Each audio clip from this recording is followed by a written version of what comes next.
All right, great. Well, welcome everyone to our webinar on design tips for a more effective nonprofit website. My name is Leon Barnard. I'm one of the design educators here at Balsamiq. And yeah, let's get started. So before we begin, this webinar is being recorded. We're going to share the recording to our YouTube channel. And just to let you know, if you use the chat feature, it's possible that your name will be displayed and may appear in the recording. So if you want to be completely anonymous, either don't use that, or I think afterwards in the Q&A section, there might be an opportunity to share a question anonymously. And of course, you can also email us at learn@balsamiq.com with any questions, or if anything occurs to you afterwards that you want to say or ask about. And yeah, speaking of questions, there should be time at the end to have a Q&A session at the end. So if you think of any questions, we will answer them at the end. So what are we going to be talking about today? We're going to start talking about what a landing page is, what I mean by a landing page, and then get into what's unique about landing pages for nonprofits, nonprofit organizations specifically. And then we're going to get into the meat of it, which is kind of a teardown or an analysis of some real nonprofit sites by a UX expert, and then shift a little bit into wireframing tips for how to wireframe, and design these sites better. And then we'll close with some Q&A. So first of all, some news from us. We're writing a book, myself, my colleague Billy Carlson, and Michael Angelis, about wireframing. We're deep into the editing and revising phase right now. So if you want to be notified when it comes out, sign up at balsamiq.com/book. Speaking of Billy Carlson, my colleague, he's on this call as well. So if you ask anything in the chat, he should be able to respond to you if I'm not available. All right. So what is a landing page? I'm sure you've all seen landing pages. There are some memes and jokes about how they've kind of all started to look the same, but a landing page is usually a home page, and it has specific goals. Usually it's more oriented towards marketing the product. So you'll see a tagline, and the goal really is to kind of hook you and get you to read more, and then in a lot of cases take some action, whether it's buying the product, telling people about it, signing up for something, and so there's kind of a formula that a lot of them follow. Here's just a few that I did some screen captures of. Here's one. This is Stripe. This is Contentful. And then this is another one called Tina CMS. So what do these landing pages all have in common? Here's a wireframe of some of the elements that you're likely to see on a landing page or a home page.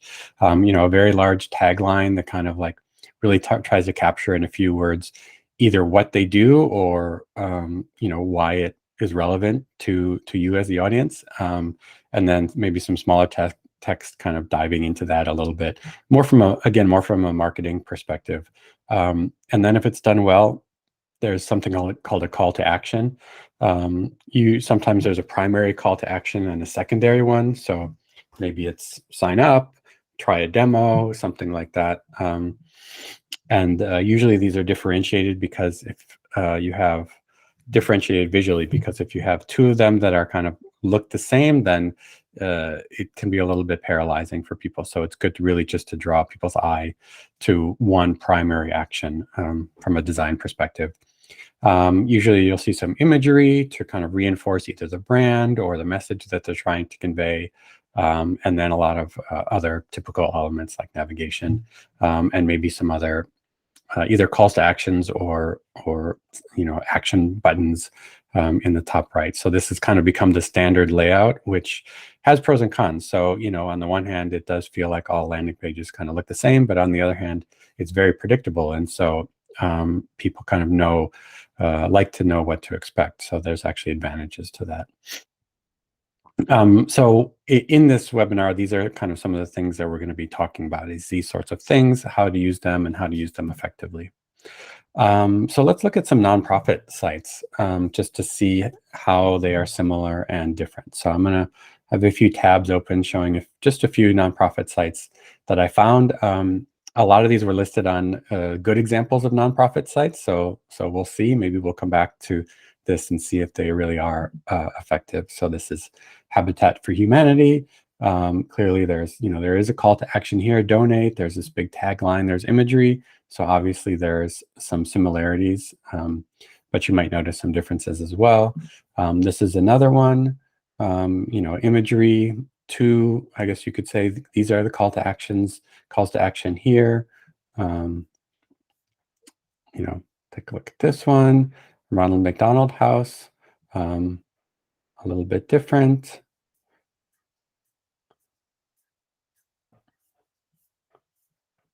But also some similarities with the navigation at the top. You've got your big call to action donate button up here on the right. This is the Golden Gate Park Conservancy. So nonprofits can be all sorts of different things. It's not just necessarily a charity, but it could be an environmental organization. There's really a lot of different types of nonprofit sites out there. It's not just charities. And so the calls to action can be very different too. Sometimes you want to focus on getting people to donate. Sometimes you want to tell them information, to get them to sign up for something. Maybe you have a shop to raise money as well. This is Girls Who Code, a little cleaner, a little bit more focused. But again, Imagery, newsletter sign up, navigation at the top. This one is listed on one of these sites too for good nonprofit sites, Student Conservation Association. Again, you've got the donate, call to action, Imagery, navigation, and then a newsletter sign up at the bottom, Greenbelt Essex Counties Land Trust. Again, a lot of variety in these nonprofit sites as far as what they do, and then also the appearance. So thinking about these sites, what do you notice that's different and the same? There's a lot of variety. Some of these sites I would say are more cluttered than some of those professional ones. And then maybe another difference is maybe they have more photos and fewer kind of like cool gradient, graphics or animations. It's a lot more oriented towards pictures, either of people or nature. So what's unique about these? Well, let's start with what's not unique. Regardless of what your site is, whether it's a tech product or a charity or an environmental organization, you still need to have a very clear description of what it is you do and how you help. So that's really, at the top of the page, people should really be able to get in a very short amount of time what you're all about, basically. But in this case, you might be talking about a problem that the viewer or the audience does not have, especially if you're a charity and you're trying to get money for a cause. You may need to do a little bit more to convince the viewers, your audience, that what you do matters. Whereas for a lot of tech sites, maybe somebody comes in and they have a problem that you are able to solve. So, their website crashes too much, or their computer's too slow, or whatever. So you could say, you don't need to establish why it matters because it already matters to them if they're on your site. The call to action is often a donate. Some of the other ones that might be listed are volunteer, get involved, subscribe. So that's a little bit different from some of these other corporate landing pages. You also might have multiple audiences, which is often not the case with these corporate sites. So, for example, one of the audiences might be the people who are being helped. So if you are, say, in that organization and you want access to some of the resources versus trying to attract people who want to help, who want to learn more about the organization. So, for example, one of the sites we saw had two different squares on it with two different buttons, and sometimes you'll see that where there's maybe two different audiences that they have in mind. And then also a lot of these were not as visually attractive. They didn't seem maybe as deliberately designed as the sleek and flashy ones that we looked at. First of all, most likely because a lot of nonprofit organizations are not flush with cash. They have a limited budget or limited resources. Maybe they have people designing these sites who are not designers. And that's one of the reasons why we're doing this webinar, because that might be you. So now what we're going to do is analyze some real nonprofit sites through the lens of somebody who is an expert UX designer. And this comes from two places on our website, on our Balsamiq Wireframing Academy learning site. We have a series called Live Wireframing Sessions. One of the things that we offer here is our designers, myself and Billy primarily, will sit down with a nonprofit that wants help wireframing, and we'll do an hour of wireframing session with them and then record it. So this is a really good way for us to practice our wireframing skills, and then also for these nonprofits who don't have a designer to get access to a designer. And then also we have another series on our website called First Impressions, which I'm going to be diving into, where Paul Boag, who is a UX expert, looks at some sites that he'd never seen before. And then he goes through them and kind of tries to break them down as far as what he thinks is effective and not effective about them. So we're going to dive deep into some of his sessions and really learn a lot from his experience. So I'm going to start with a couple minutes from one of his videos where he analyzes the site called Countryside Classroom and talks about some of the core elements that they have on their page. So we're going to watch this. Let me know if you can't hear it or if there's any issues seeing it. I'm going to turn it on to full screen here. Okay, so today's website is countrysideclassroom.org.uk. I have to say, great start. Visually very appealing, looks great, very compelling. And I instantly know what the website's about. I instantly know, or I can guess, without reading any of the text. I haven't read the text yet, but just looking at the imagery, it's about countryside stuff, which is fairly obvious from the title of the website, the URL. I'm guessing it's obviously an educational resource. Countryside Classroom, got to be educational, isn't it? So I like that. I like the fact that without really processing anything I'm looking on at the screen, I know what the website's about. Isn't that powerful? And of course, the imagery reinforces it. We've got images of nature, we've got images of food, we've got images of farming. So that immediately gives me some kind of feel. But let's read the strap line that's underneath the text that I've purposely avoided reading. And let's see if I'm right. Connecting schools with food. Yeah, we got a picture of asparagus there. Farming, we've got a pig, yeah, and natural environment, wow. And we've got our blue tip. Is that a blue tip? Might not be. Anyway. So yeah, so what can we learn from this short clip? The primary one is use good imagery. You want high quality images and you want them to be relevant to your message. I shared this clip because you could see how he was obviously very excited about that, because they did a really great job of reinforcing the message. And he also talks later about how people have such a short attention span for a lot of websites. So you really have to get them hooked right away, or make it very clear right away what it is you're all about. And having these images, like he said, he was able to process those images before he even read the words. So it's a really good way to reinforce your message. And sometimes it can be difficult if you don't have a lot of money or to have these good images, but it can really be worth investing in because it really does a lot for your site. And then he also highlighted how that call to action was really obvious, or that primary action. In this case, maybe you want to search for those resources. And it was really, there wasn't any clutter around it. It was really the only thing that you could interact with on the screen. So that's some takeaways from that one that I thought were really applicable. So here's another one. So this is another one that he did that we're really going to take a deep dive into, because I think it's so good and we can learn a lot from it. And there's a lot of, so we'll just sit back and watch, and there's a lot of things he talks about as far as what you should and shouldn't do, or what this site in particular does well and doesn't do well. So we'll watch it for several minutes, and then I'll talk about it a little bit afterwards. Okay, so this is what we get when we load the page. So, I mean, from the name, we can guess that it's related to education, and the picture reinforces that. We've got some very strong calls to action with quite a lot of repetition going on. We've got volunteer here, donate here, volunteer here, volunteer here. So there is a lot happening. It looks like we've also got a bit of a problem here, where the navigation for the carousel is under the apply now button, which is not exactly ideal.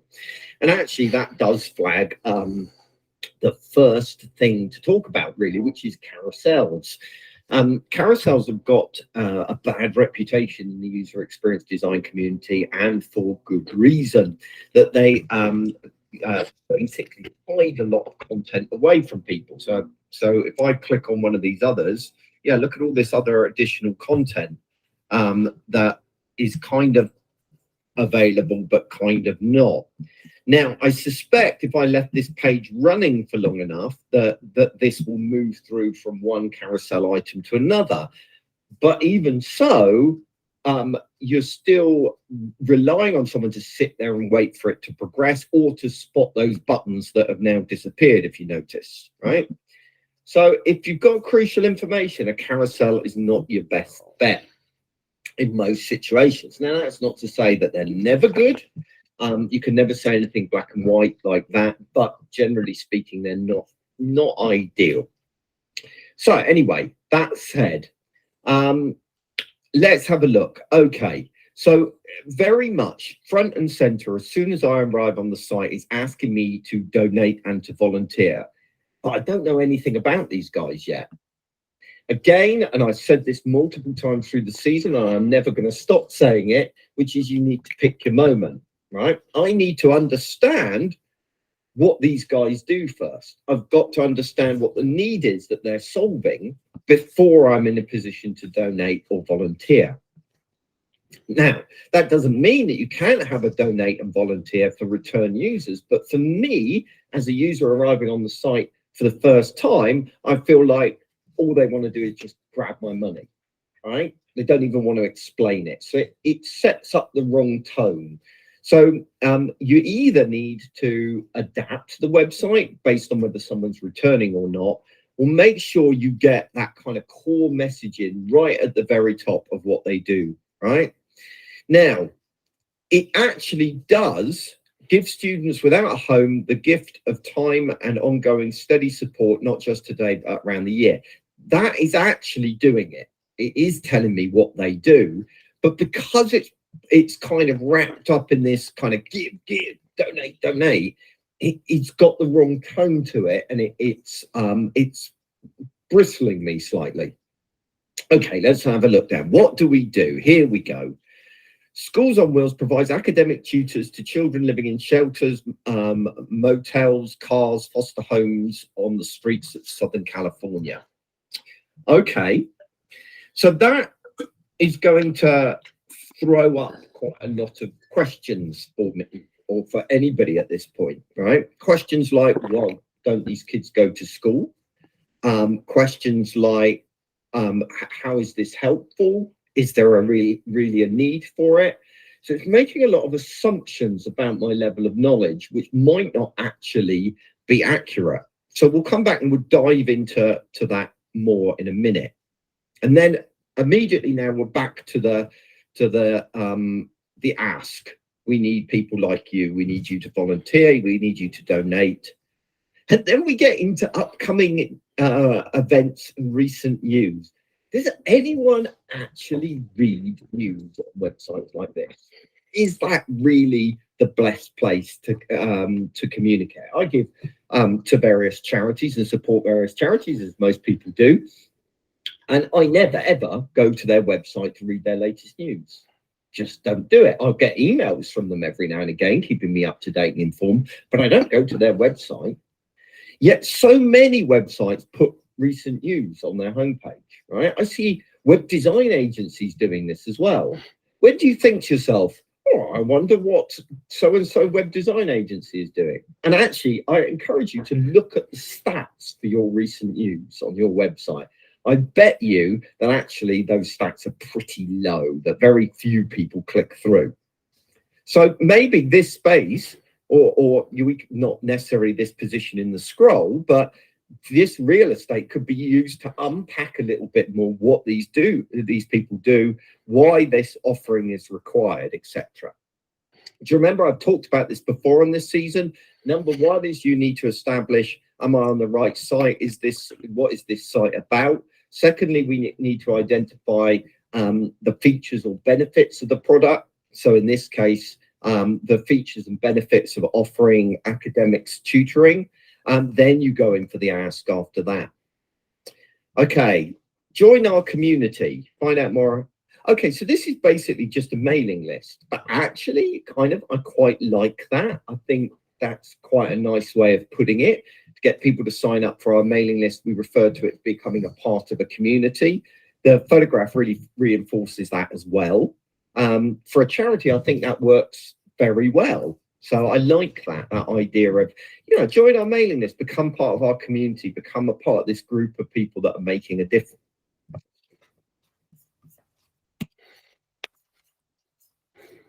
Oops. Always hard to get back to the slides. So this is all right.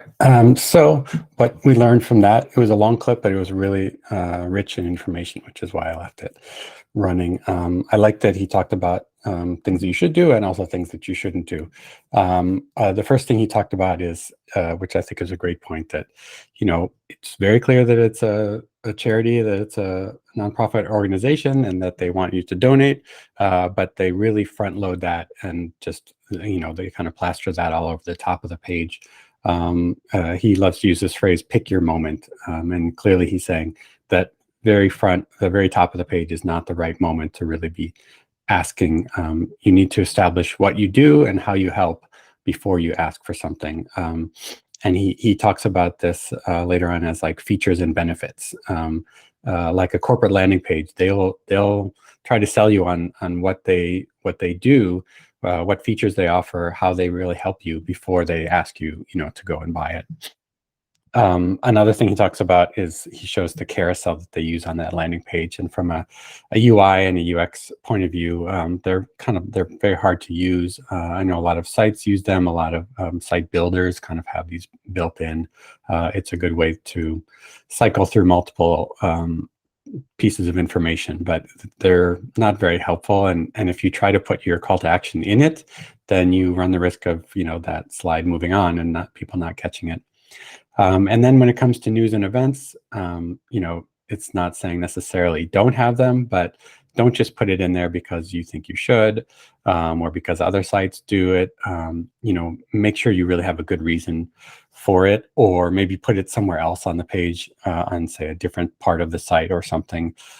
Because like he says, a lot of people are really not going to be so interested in what's in the news, especially if your goal really is to ask something for them. And then, he kind of lingered on that part of the site about joining our community. Really, that part of the site is just asking you to sign up for their mailing list, but it doesn't feel like that because it's personal. They show you the real people. They say, join our community, even in the language that they use. So I think he's really right to show that as a really strong part, a thing that site does really well. So now I'm going to jump ahead to a different part of the same video where he goes to the About Us page of the site. And you'll see why I'm showing him talking about the About Us page when this is a webinar about landing pages by the end. So again, we're going to watch this one for a while because there's a lot of good information in it. Okay, so they've got today hundreds of volunteers work one-to-one with children. Well, I've worked that bit out already. Right, what do? Offer one-to-one tutors, school supplies, assistance in entering school. So, okay, so this is in addition to normal school. Help to locate lost records, scholarships, guidance to parents. That is really. And again, just a reminder, this is not the homepage. This is a secondary page that you see when you click on the About Us link. So this is not on their landing page. Good. That is a really good list of tangible things that the charity does, and that should be front and center on the homepage, not buried. And so often we do that on websites. In journalism, it's called burying the lead. It's taking something, the real message of a story, and burying it halfway through the article, rather than having it up front and center right in your face. They have a video here. Let's have a look at this video. I like videos.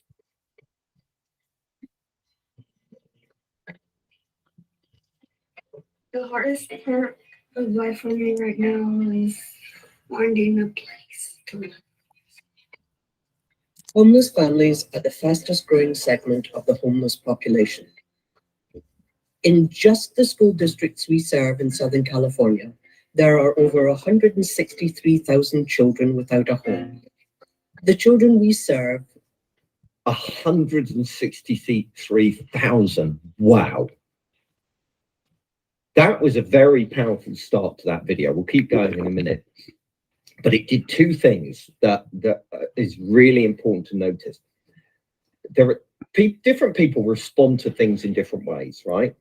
You have some people that respond to hard numbers, 163,000. Wow.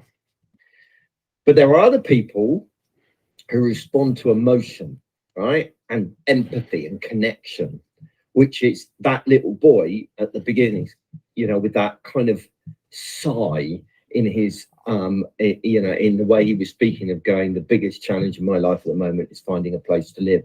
And he was talking, the way he said it, like it was his problem, that a child of that age shouldn't be dealing with that kind of thing. But the most of us are kind of somewhere in the middle. We, you know, that's what made that so powerful. You had this one human, real experience that was, you know, really resonated with you, coupled then with some statistics and numbers to show the scale of the problem. So let's watch a little bit more. Live in shelters, motels, in cars, even on the streets. And their average age is 8 years old. When my mom was looking for houses for us, she didn't have enough time to stop what she was doing to help us with our homework. When the road gets dark. School on Wheels is the only organization in Southern California that focuses exclusively on the education of homeless children. We're funded by private donations from individuals, foundations, and corporations. This year, our volunteers will spend some 90,000 hours tutoring over 3,000 students. 1 hour a week doesn't seem like a lot, but it really is. And it's a progress that you see. I've definitely seen over the last year a great improvement in his writing ability, his speaking ability. With this program, it actually helps us, catch up with their work, and even more so, be advanced towards the classes. Okay, so they followed up that kind of emotional impact with this call to action of either donate or volunteer.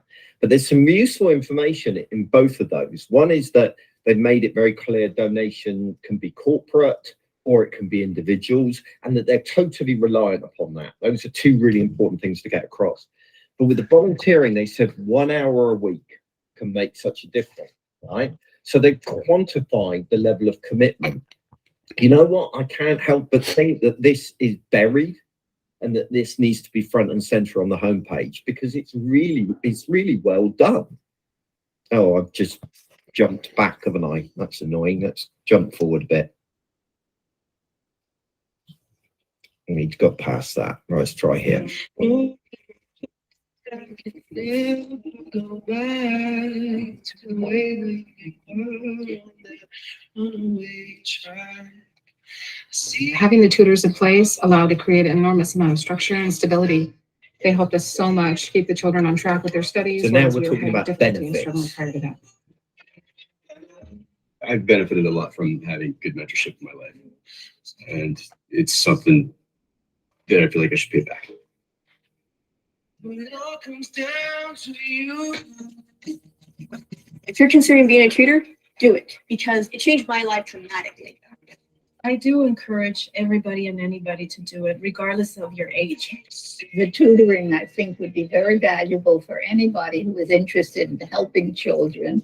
If you just have the feeling for the children, that's the important thing. There was one thing to notice, the lady that said it's made such a difference to her, right, as a tutor. And that's another big thing when it comes to charities, right? And I think it applies in other situations as well. You always have to appeal to the selfish gene, what it is that somebody inherently gets themselves from doing it. And that includes when they're giving charitably, right? That it gives a feeling of giving back, etc., etc. I'm not going to watch any more of this video for now. It's maybe a little bit longer than it should be, but it's got some really valuable content in there. But the reason I want to stop is I really want to have time in this video just to look at more. Again, look, they're unpacking some of this stuff about homelessness. They're giving some facts, giving some benefits that it provides to people. And then, yeah, we're getting into this. This kind of stuff doesn't matter so much. But look, look, then they've got some testimonials of how it's making a difference. And all of that, this is really good content that's buried in an About Us section. And it's not even really about us. It's not about the organization. It's about what the organization does and how it's changing lives. And that needs to be all floated up. That needs to be front and center. They need to step back from the talking about donation and volunteers so quickly, but instead unpack some of that information.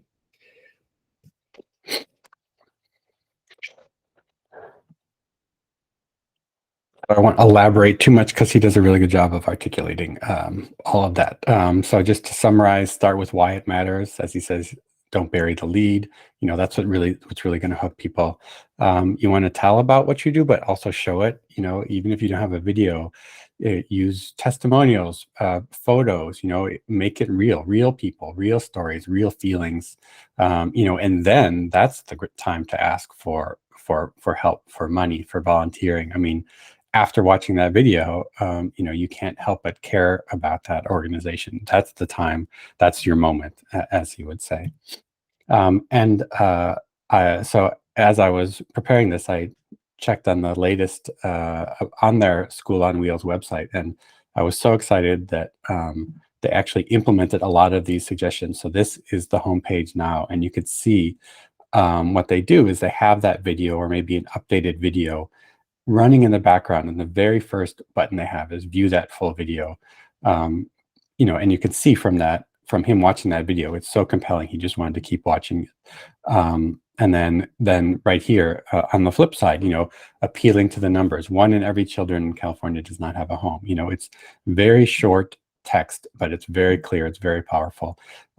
You get into the why it matters. It has a devastating impact. You show real people. And then you have this button that helps you dive more into that. Again, the numbers, 28 years, 50,000 students, you know, imagery of the students being helped. You know, and now they're asking for things, you know, donate, volunteer, supplies, you know, real pictures, you know, testimonials, quotes here. So I think it's really encouraging. It's so nice, so exciting for me to see this site and see how effective it is after getting feedback like that. So I feel really good about that. Hats off to Paul Boag for his review there. So now let's go back and look at some of the sites we looked at in the first place through what we've learned so far. So we're gonna not look at all of them, but just a couple of them. So we'll start with this one, which is the Ronald McDonald House. And now, at least after watching those videos, I see the site completely different. So one thing you see here, which is kind of unique, is you don't see a lot of branding. This is the Ronald McDonald House, which is the charity that McDonald's supports. But McDonald's as a brand, you know, it's people have mixed feelings about. You know, it's seen as kind of cheap, you know, maybe not high quality. This is not a site where they're going to want to put McDonald's all over the place.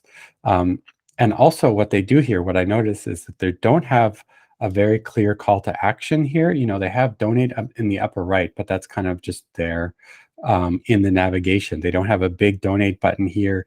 They do have text here, but what they do is they use this big image, and that's the first thing you see. But again, like that countryside classroom, this image tells you so much. You know, without even looking at anything on this site, I can see that this is probably an organization that helps children in need. I see a child who has some kind of medical need. I see somebody holding them, smiling, helping them. Without knowing anything about the site, I already have a positive opinion about this. I'm already interested in this. You don't need to be so even direct if you have one, and this is just one picture. So one high quality image can do more for your site than a lot of other UI, UX copywriting things, you know, and then they get into some of the hard numbers. And that's why you see these pictures of, you know, the world and where they help and things like that. But, you know, this is the numbers to really reinforce that. So, you know, you can see these sites as just kind of, once you start to learn about this, you see how deliberate these sites are about certain things. So we'll switch over to the Girls Who Code.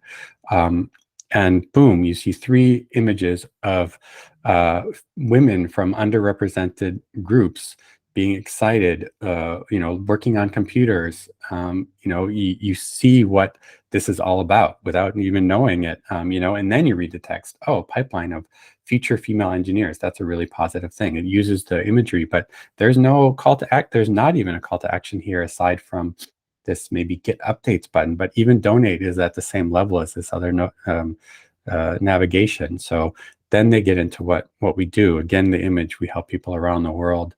You know, and then it seems like what they want you to do is sign up, and then maybe they've shifted their kind of other things that they want you to do to the newsletter. Maybe they want you to donate or get involved or whatever, but they've decided that doing that through the newsletter is better than just right away say, hey, give us money. You know, here's the donate now button, but it's, you know, 2/3, 3/4 of the way down the page.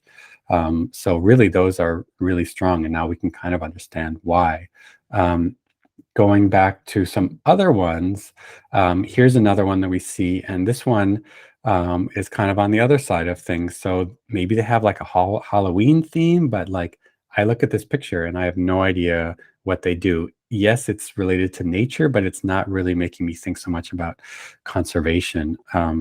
The donate button is a little prominent, and I don't yet know why I should care about this. You know, they do, and then here's the news down here, which I don't know why this place matters yet. So don't ask that. And then this newsletter, do I really have to fill out 5 different fields in order to subscribe? Can I just give you my email and click the button? And then this one right here, the first thing you notice is it has the carousel. So that's obviously something that they probably should be doing better. Maybe find one image that's really good and use that one instead. You know, and that, yes, they do describe what it is, but it's kind of like all of a sudden I'm presented with all these different options here, and I don't yet know which one to click on because I don't know what they do yet, or I'm not hooked enough yet. And the events, you know, maybe that's, what if I don't live there in that area, and the social. So it's like, you know, it's missing some of those elements that we looked at earlier. So it's really interesting to look at these through that lens. After that, you know, I think I'm going to skip this wireframing demo. This is from a live wireframing session that I did with an organization called Teen Success. And I'll jump ahead just kind of to the results. So what this is a video of is walking through a redesign that this organization had and me helping them through the wireframing phase. I think I will skip it. I'll link to it in the notes because it's really good. But also this organization, what I really liked about them is they came in really prepared. So they had done a full site audit of their existing site. They knew what their goals were. They knew who their audience was. And one of the takeaways from this is that you can't have a successful redesign if you don't have these goals, if you don't do the planning in advance. So even wireframing is an early phase, but you want to be prepared before you even get into the wireframing phase. So I encourage you to watch this video later. What I'm going to do is, so actually it starts out with her spreadsheet that she made with all of the pages on the site, which I think is a great way to start. There's another article about site audits that talks about this that I'll link to as well. So I'm going to skip ahead. So this is the wireframe we ended up creating for her. And this note on the right here, this all came from her. So she knew very clearly what the goal of this site redesign was. She knew what she wanted to say about the different audiences and the different pages and the different campaigns they were running. And so that was super, super helpful. So it allowed us to create this wireframe fairly quickly. And what I think this is a kind of a combination of what she had in mind and what I helped her create is, and this is kind of where it gets into how to create a good wireframe, is you can think about your wireframe, but sometimes you want to pull out separately what each section of that page does, why it is there. So again, you know, you're not just going to put news and events if you don't have a reason to do it. So I thought this worked pretty effectively to have this kind of on the right. So this tagline here is going to explain what. It's going to do the what and the why. And obviously the photo is to create that emotion. Why it matters. Here we're getting into the numbers, a storyline in their own words. This is, again, this is what Paul was talking about. This is a testimonial, and a photo from a real person. And then how it works, how the program helps these people, what it does, what it provides, peer learning, one-on-one coaching, just like that About Us page in the School on Wheels example. And then now talking about how you can help. You can donate. This is your primary call to action. You can learn more. You know, there's a little bit of a text here. And then now here's your sign up. And notice it's just an email and a sign up button. Maybe there's a, you know, consent box you have to check or something like that, but you don't ask for their name and their zip code, you know, and then now here you have more navigation. So again, I felt like this session was really successful because she was so prepared and we were very good at being deliberate about what the purpose of the page and all of the elements on the page were. So now I'm going to recap basically everything that we've talked about so far. And again, there's more videos like this on our website in the First Impressions series. And then also these live wireframing sessions for nonprofits, which are linked next. So first thing you want to do is make it real. If you're a nonprofit, who does it help? Real people, show photos, tell stories, explain why it matters to the person visiting that page. Be aware that they have other, if they want to give money, maybe there's 10 or 20 organizations that they're looking at, and don't just assume that they know why your organization matters and what you do. Pick your moment to ask, to have your ask, whether it's donating, volunteering, whatever. Don't just do it right away. Make it easy and obvious, but explain why they should care first. And then be very intentional about what goes on the page and in what order. Going back to the wireframe we just looked at, laying that out beforehand. There's another link article that I'll link to that talks about content modeling, which is just laying out your site as just a series of sticky notes beforehand, even before you know maybe what specifically is going to go there. But put things in the order of importance from top to bottom. Be deliberate about what you put in there. Make everything that's on the page have a reason for being there. So if the audience cares about it, put it on the page. Put it near the top of the page if they really care about it, if it matters to them.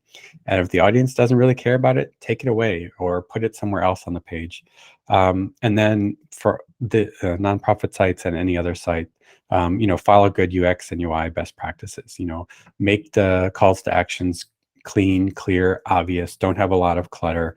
Use white space. Follow all these other best practices that we talk about on our site, so that your site is also, you know, successful and good from a UX point of view.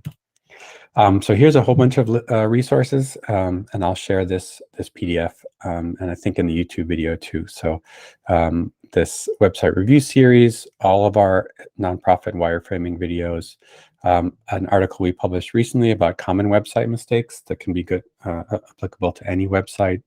This is the article about content modeling, how to wireframe the website copy. You know, what you say really matters, and you don't want to have too much text in there. And so it really matters what text you do have.